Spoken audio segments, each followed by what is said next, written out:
right, see you after lunch. Thanks. So today I'm filming for a brand new client, one that I've never filmed for before, but he just recently became a client of ours. We're very excited to be working with him and his business.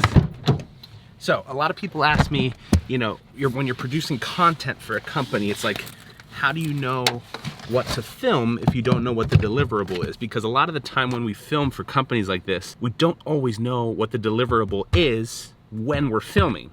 Not every time, but a lot of the time. And so today I want to talk about what kind of mentality goes into filming when you don't know what the deliverable is. And hopefully it's kind of helpful. So I have about an hour. I need some breakfast and some coffee, and then we're gonna get this day going.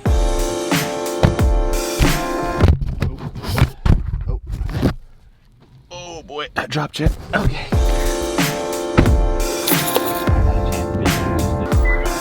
Hello, how may I serve you? Hi, I have a mobile order for Pablo. Pablo? Yes. Okay, you can come to the window. Thank you. There you go. Again, coffee? Yes. Okay, so my Asana task is as follows. For those that don't know, Asana is the task management system that we use for our company. And so I get like a list of tasks, and then under my tasks, I can see what I have to do. So what I have to do this morning, Pablo will drive around with Bill. I'm excited to meet Bill. Capture lots of B-roll and different types of situations with Bill. We will use this to start creating content around what it is he does. So here's what's interesting. I think, at least from what I've seen, a lot of filmmakers tend to go into this kind of thing with like a script, or they tend to kind of know exactly what it is they're gonna get. And then it's almost like a checklist of like shots they need. And then they'll check off the boxes as they go. And okay, we got this shot, we got this shot, we got him doing this and him doing that. And okay, we're good, we're good. Okay, we're good. When Scott and I do a lot of the opposite, don't get me wrong, we do have, you know, shoots where we have like a checklist and a script and we have to follow exactly all the things, but we tend to do a lot of content-based work for our clients. And so that's where I kind of wanted to share today really why vlogging has helped us to master, you know, like this kind of filmmaking. All right, I got 10 minutes, I gotta get there. Hey Bill. Pablo, how you doing, man? Good, man, how are you? Good, good. How you doing?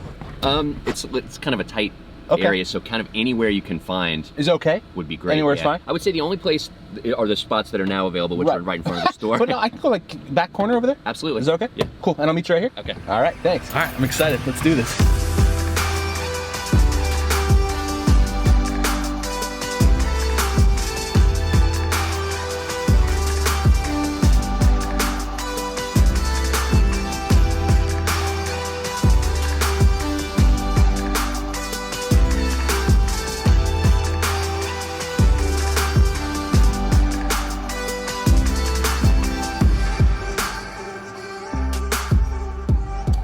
All right, so the day's over.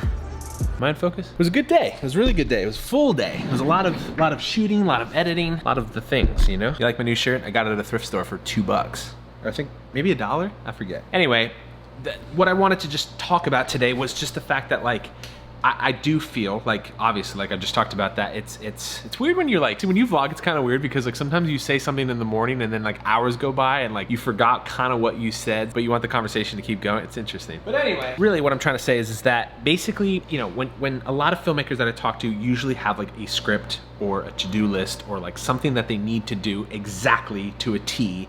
And I think with content-based stuff, you don't always have that to-do list. You don't always have like those boxes that you need to check off. You need to kind of just be creative with what you're capturing. You see, that is what I think really makes vlogging special. Because you see, had I never vlogged, I never would have had the opportunity to have my camera in hand at all times and have to come up with something like a story every single day for almost a year. You have to get creative because you have to create something out of what feels like nothing. Not that your day is nothing, but like I said, you don't have a script or anything. You have to create out of like what your normal day is. And so I guess what I'm trying to say is like, when it comes to vlogging, you're showing people the behind the scenes of your life, of what you're doing, like your personal brand per se. And with content, when it comes to companies and personal brands, when you're the content creator, which is what we are as Scaling Creative, we're a content creation company, you need to get creative with your shots. And as you saw in some of the shots that I showed you, I don't like to show too many because, you know,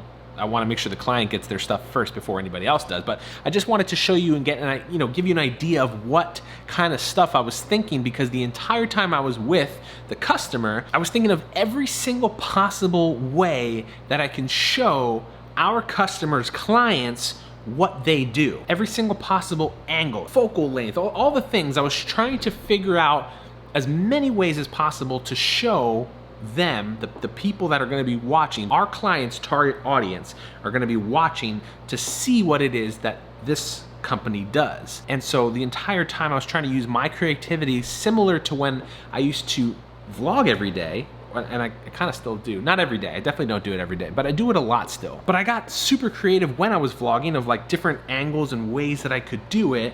And that was when I was in front of the camera, kind of like this, and I would still try and do that. But this is even easier because I'm behind the camera and I'm having someone else, a subject that I'm following around while they're doing what they do, which is whatever they do.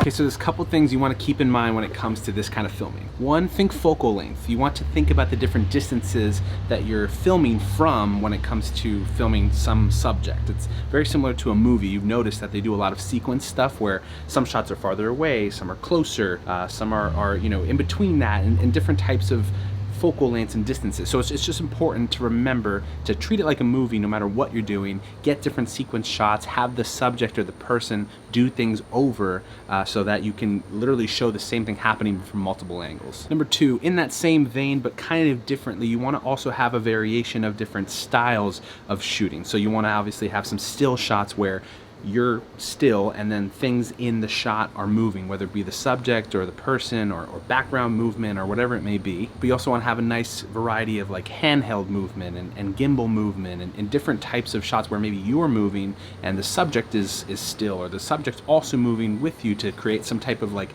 action movement. So there's lots of different variations when it comes to the style of filming also.